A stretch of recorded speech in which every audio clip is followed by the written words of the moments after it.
A coach's job is not to give you rah-rah. A coach's job is to give you information. I want the info.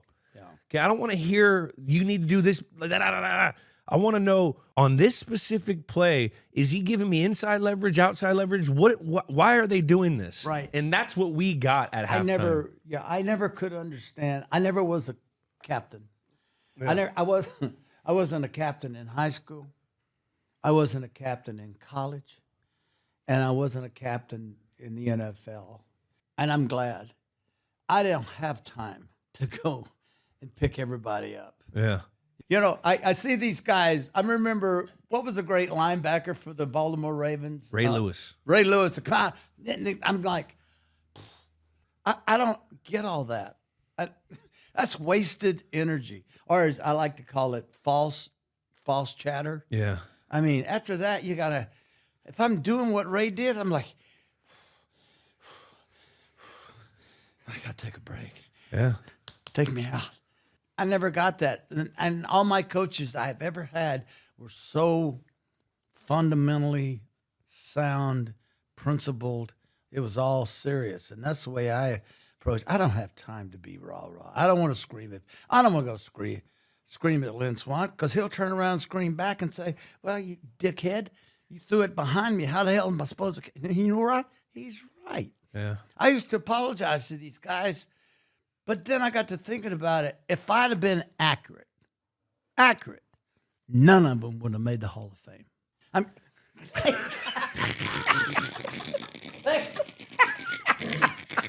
Am I right? I mean, you gotta let them show off what they can do, and I did that intentionally. I just want America to know that. You know what? I'm a giver. I'm a giver, bub. He's a giver. He was a giver. Hey, Jackie, why don't you break us down to when we get to the Immaculate Reception? We touched on this a little bit earlier. Daryl LaMonica gets pulled in the fourth. Right. Stabler comes in, breaks off a 30-yard touchdown run. Man to coverage. put the Raiders up, man coverage, 7-6 with 1:17 left. Unbelievable.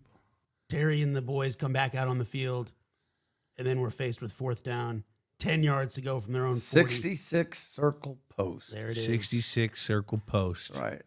In the huddle. What do you think? Do you remember this? I'm just reaching. I'm reaching. Reaching? You, I'm just reaching. there's no like No. before that play or that no. drive, like the No. Joe Montana, you look at John Candy. We get the Hey, ball. there's John Candy, guys. None of that for Uncle No, Terry. I'm not near as cool as Joe. Joe is supremely confident. I wasn't. I was, like I told you, I played scared. Man, I played scared because I knew I could lose my job on me either. So I always had an edge about me when I played. But I remember running out on the field, called a pass to the tight end. I'm just trying to get a first down. No good. Called another pass. No good. Called another pass. No, not even. None of them are even close to being completed, and I'm just Head scratcher. you know. And there it is. Circle option. Option being to the split end. Safety comes up, go post. He stays back, go corner. And so option right there, and I got to see that. But I got flushed out of the pocket. The reason I got flushed out, God rest his soul, I did an interview with Franco Harris 2 weeks prior to. We did a deal together on this play, and we had so much fun talking about this play. And I never thought he caught the ball, but he did. I actually ended up seeing the picture, and he caught the ball. It's about 10 inches off the ground. Yeah. Now, who hit the ball last? The rule back then was if Frenchie touched it last, we can't receive it. It's incomplete. If someone from the Raiders has to touch it after Frenchie, and then we can receive it, and it's our ball. But no, two Steelers cannot in a row catch the ball. So did Tatum hit it last, or did Frenchie hit it last? That was the argument. The way the ball came flying back, you know that there was a collision and that the ball could have very easily come off of Frenchie through the contact from Tatum. That easily could have happened, all right, because Tatum was a ferocious hitter. Oh, yeah. So the impetus could have come from the collision that Tatum caused, but did it hit Tatum? I know it hit in there. And if you watch the tape, Frenchie's got his hands like this. Yeah. So there's no way you're going to, and the ball was going to be right there, you know.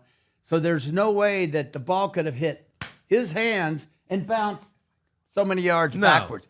So the impetus had to come through Tatum. But did Tatum hit this hand and that ball hit this hand and then go? That's what we won't know because we don't have the tape to follow it up. And there was the argument, right? That's an incomplete pass. And so the referees were confused and here it is right here. I guess you got it in slow motion. I'm going outside. I avoided the sack. I fired the ball. I hit the ground. I hear the roar of the crowd. I got a couple of Raiders on top of me. I hear the roar of the crowd, and while I'm on the ground, I go, well, excuse me for throwing a perfect pass. Let me see. How many commercials am I going to get out of this? I am a hero to millions. Because you knew the roar. I told y'all, you play long enough, you know a roar is a touchdown roar. Oh, yeah. You know it. It's at your stadium. Oh, that's a touchdown roar. I'm on the ground. Shit, man. Excuse me for being so good.